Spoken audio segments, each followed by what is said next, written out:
고난 주간을 보내고 있습니다. 수요일은 침묵의 수요일이라고 합니다. 공간 복음서에 보면은 예수님의 특별한 행적이 나오지 않기 때문에 침묵이 흐릅니다. 그래서 침묵의 수요일이라고 합니다. 그 사이 가룟 유다는 예수님을 배반하기로 하고 예수님을 은 30에 넘기기로 음모를 꾸민 날이기도 합니다. 그래서 수요일은 어둠과 침묵으로 많이 묘사가 됩니다.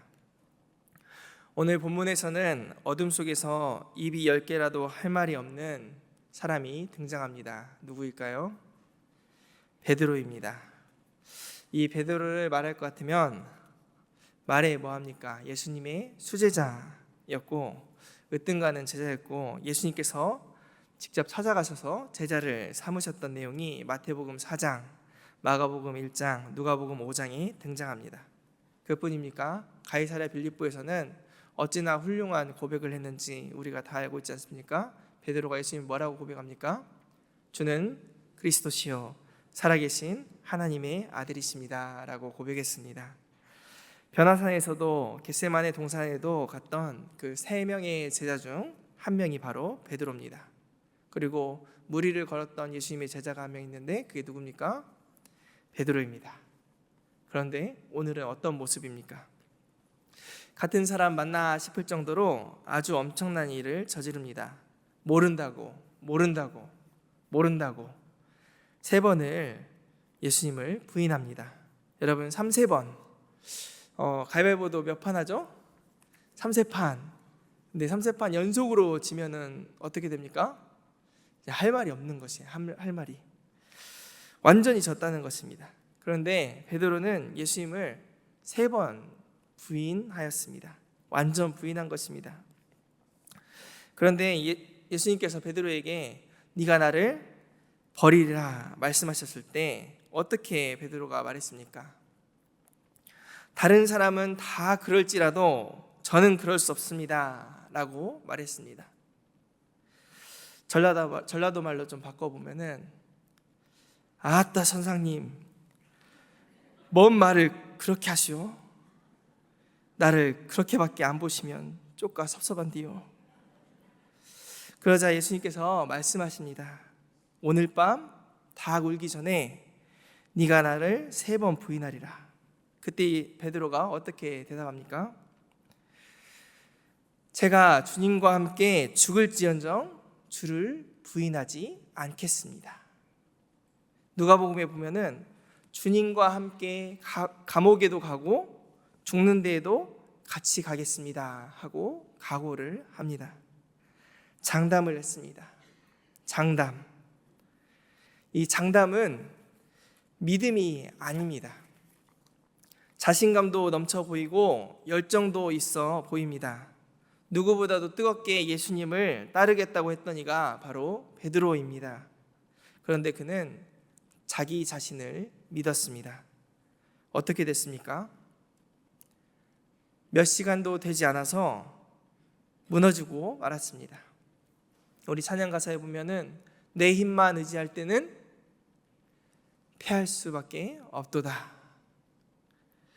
3번이나 예수님을 부인하고 결국 밖에 나가서 심히 통곡을 합니다. 회개의 눈물을 흘립니다. 우리 옆에 분들 보시고 한번 인사 나누겠습니다. 장담하지 맙시다. 장담하지 맙시다. 오늘 본문에서 가장 인상적인 모습 그리고 가장 마음 아픈 모습은 61절에 나와 있습니다. 예수님께서 돌이켜 베드로를 보시니 주께서 돌이켜 베드로를 보시니 눈이 마주쳤습니다. 그 눈빛은 무엇이었을까요? 내가 너 그럴 줄 알았다. 내 말이 맞지? 이런 눈빛이었을까요? 아이고 베드로야, 너는 어쩌면 내 예상을 한 번도 빗나간 적이 없냐? 이런 책망의 눈빛이었을까요? 누가복음 22장 오늘 읽었던 본문 앞절 보면 31절에 보면은 베드로에게 이렇게 말을 하십니다. 시몬아 시몬아 사탄이 너를 밀가부리듯 하려고 너를 소나기에 넣으려고 요구하였다. 하지만 나는 내 믿음이 꺾이지 않도록 하려고 너를 위해 기도하였다.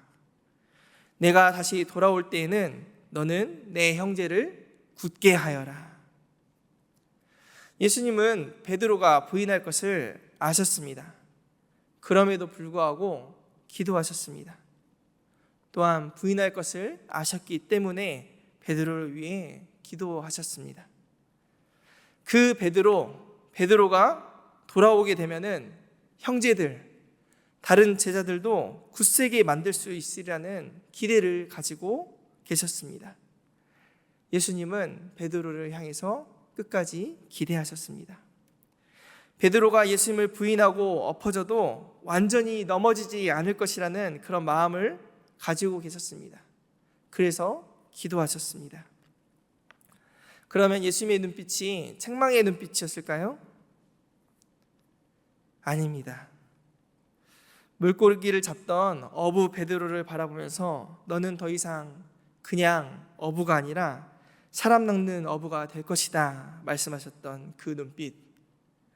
바요나 시몬아, 너는 더 이상 시몬이 아니라 게바다, 반석이다. 내 위에 교회를 세우겠다. 너는 이제부터 베드로다 하면서 바라보셨던 그 눈빛이었을 것입니다. 사랑의 눈빛, 기대의 눈빛이셨을 것입니다. 저와 여러분에게 하나님은 어떤 눈빛일까요?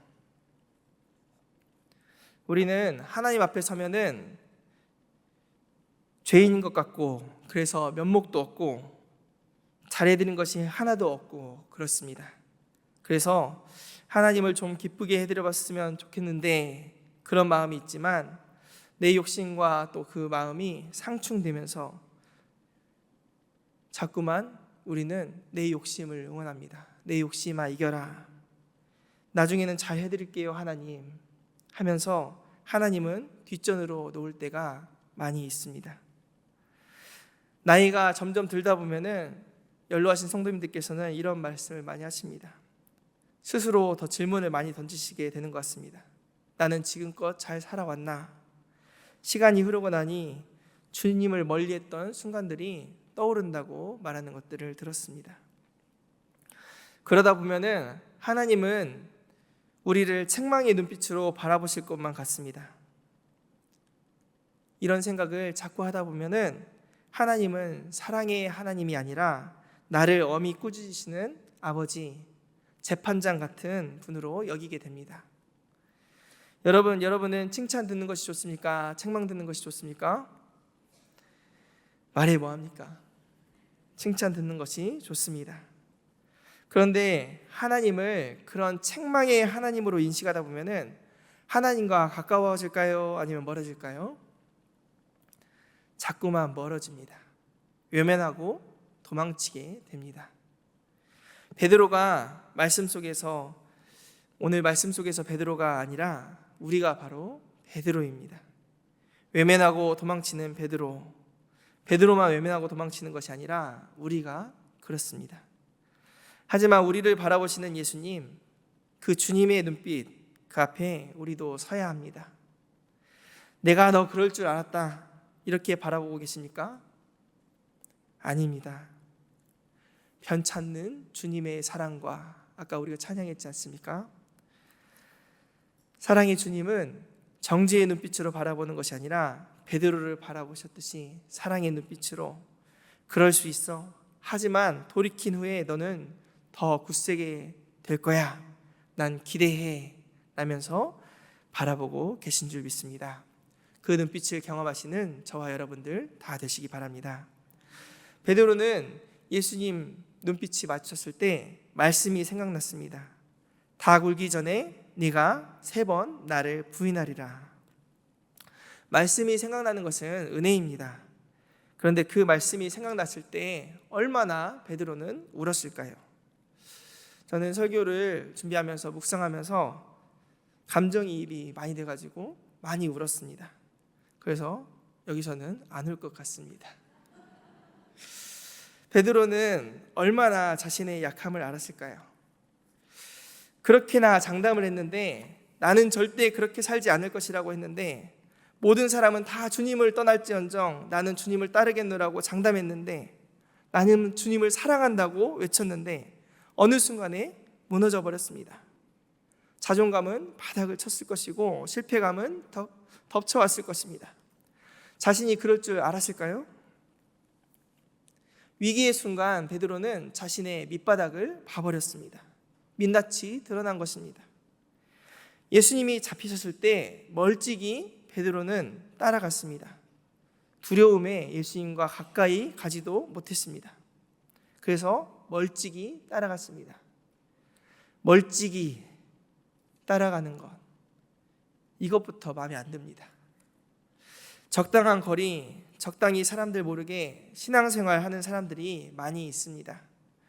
교회 등록도 안 하고 몇십 년 동안 신앙교회 교인으로 사시는 분도 있습니다.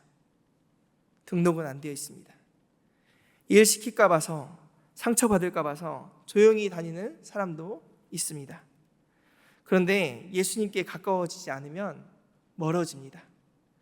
멀찍이 베드로는 예수님을 따라왔는데 그때부터 무너졌습니다. 은혜 받았을 때는 여러분 어디에 앉습니까? 앞자리에서 예배 드리던 분들이 어느새 슬그머니 뒤쪽으로 가고 또 2층으로 올라가고 그러다 보면은 밖에서 예배 드리고 멀어집니다. 은혜의 자리는 가까이 다가와야 합니다. 저도 뒤에서 예배 드리다 보면은 확실하게 느낍니다. 히브리서 4장 16절에 보면은 그러므로 우리는 긍휼하심을 받고 때를 따라 돕는 은혜를 얻기 위하여 은혜의 보좌 앞에 담대히 나아갈 것이니라 말하고 있습니다. 앞으로 나아오시기 바랍니다. 사람들이 모여 앉은 불 앞에 조용히 베드로는 앉아 있었습니다. 그때 3번이나 다른 사람들이 당신이 그 사람과 함께 있었죠? 이 말에 아니야 하고 부인하고 맙니다. 베드로는 지금까지 나 자신을 믿고 살았구나 라고 깨달았을 것입니다. 지금껏 내가 그럴 리 없어 자신만만하며 말만 요란했지 실제 마음은 이렇게 쉬이 무너져 버린다는 것을 닭이 운 다음에 깨달았습니다. 자기 자신을 믿고 있는 많은 사람들이 있습니다. 하나님을 믿으라고? 내 주먹을 믿는다. 나는 나 자신을 믿지 누굴 믿으라고 하냐 말하는 사람들이 많이 있습니다. 그렇게 자신만만하십니까? 말한 대로 다 할 수 있습니까? 우리는 그럴 수 없습니다. 예수님께서는 이렇게 말씀하셨습니다. 머리털럭 하나도 희고 검게 할 수 없다고 말씀하셨습니다. 요새는 염색 기술이 하도 좋아가지고 하얗게도 만들고 검게 만들기도 하는데 그러면 이 말씀이 없어져야 됩니까? 여러분, 이 가운데 머리카락을 만드실 수 있는 분 있습니까? 없습니다. 예수님께서는 머리카락으로도 맹세하지 말라고 하십니다. 내일 어떤 일이 일어날지 아시는 분 있습니까? 알고 있다면은 부자가 되든지 알고 있다면은 세상에 사고가 없어지든지 많은 일들이 일어날 것입니다. 갑작스러운 사고로 비극을 맞는 경우가 얼마나 많이 있습니까? 장담할 수 없는 것이 인생입니다. 야고보서에 보면은 내일 일을 너희가 알 수 있느냐? 너희는 잠깐 보이다가 없어지는 안개다라고 말합니다. 안개와 같이 허무합니다. 이 허무한 인생을 어떻게 살아야 할까요? 철학자 중에 임마누엘 칸트라고 하면은 유명한 사람입니다. 칸트는 지혜로운 사람은 3가지 질문을 한다고 말을 했습니다.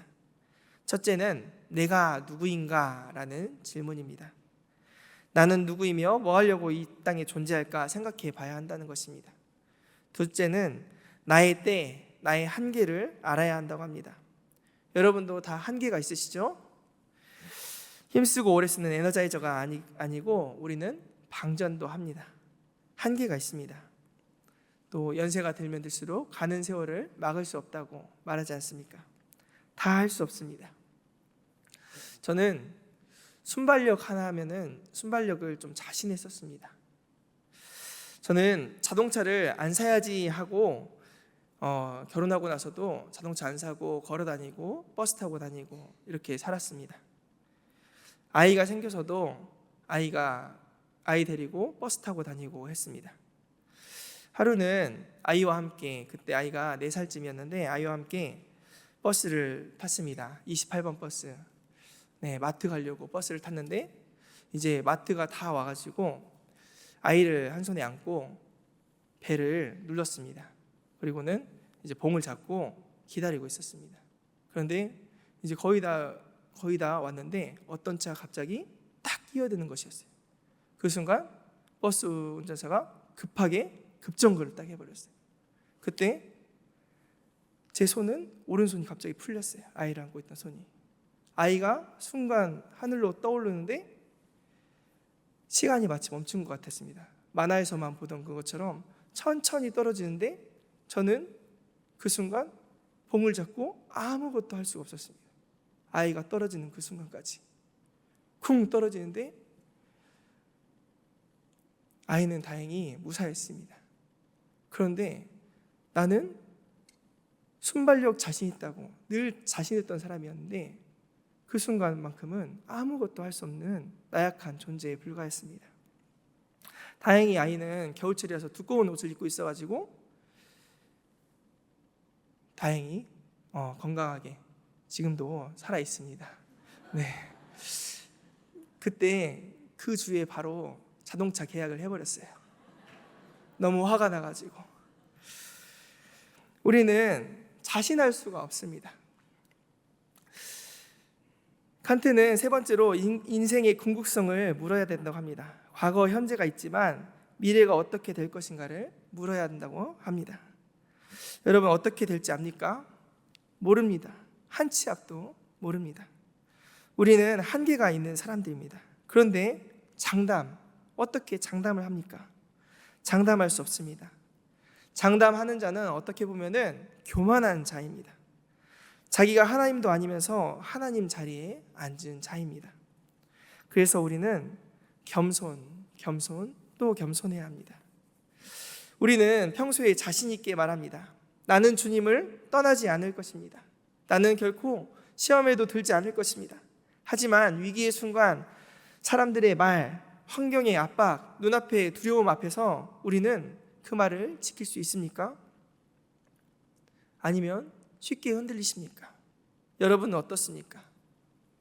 진짜 신앙은 위기에 드러나는 법입니다. 베드로는 네가 나를 3번 부인하리라 이 말씀이 생각났을 때 자신의 교만함을 철저하게 보았습니다. 그래서 베드로가 바뀐 다음에 그가 썼던 서신서 베드로 전서에 보면은 하나님의 능하신 손 아래서 겸손하라. 서로 겸손으로 허리를 동이라. 하나님은 교만한 자를 대적하시되 겸손한 자에게는 은혜를 주시느니라. 겸손을 말했습니다. 겸손할 수 있는 비결은 베드로처럼 장담하는 것이 아니라 하나님의 말씀을 기억하는 것입니다. 내가 얼마나 연약한 존재인지 약한 존재인지를 인정해야 합니다. 나는 믿을 만한 존재가 아니라 말씀에 순종해야 사는 존재임을 기억하는 것입니다. 고난주간 우리는 말씀 앞에 서 있습니다. 6인 6색 모두 여러분 은혜 받고 계시죠?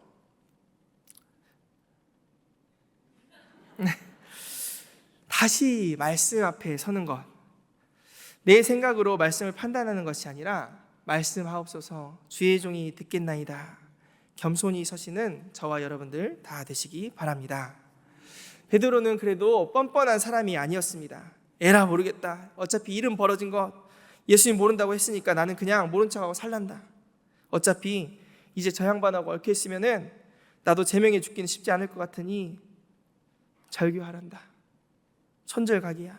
여기까지 온 것도 고생했는데 적당한 시점에서 끊어야 하는데 참 잘 됐어. 이러지 않았습니다. 예수님의 말씀을 생각하고서 그는 밖에 나가서 심히 통곡하였습니다. 얼마나 비통했을까요? 베드로의 눈물은 진심 어린 회개의 눈물이었습니다. 예수님의 사랑의 눈빛에 의해서 그는 후회가 아니라 회개의 눈물을 흘렸습니다. 그의 실패는 끝이 아니었습니다. 그 눈물은 그를 회복의 길로 이끌었고 그는 이름값을 합니다. 교회의 반석이 됩니다. 많은 성도들을 단단하게 만드는 일을 합니다.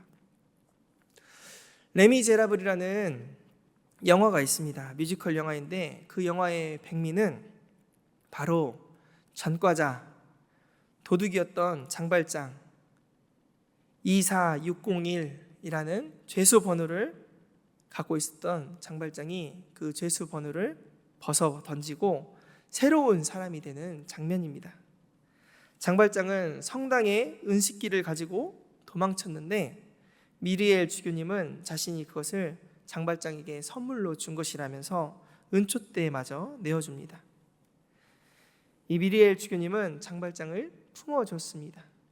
세상에서는 그를 끝까지 죄인이라고, 19년이나 복역한 죄인이라고, 악독한 사람이라고 여겼었는데 미리엘 신부님은 은촛대를 주시면서 말합니다.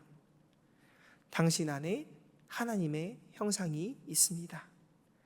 이 은촛대는 당신의 새 인생을 위한 빛입니다. 그 말에, 그 사랑에, 그 은혜에 장발장은 그날 밤 눈물을 흘립니다. 그리고 그는 새 사람이 되기로 결심합니다. 나는 옛사람이 아니다. 그분은 나의 영혼을 어둠에서 빛으로 이끄셨다. 나는 더 이상 장발장이 아니다. 이렇게 외칩니다.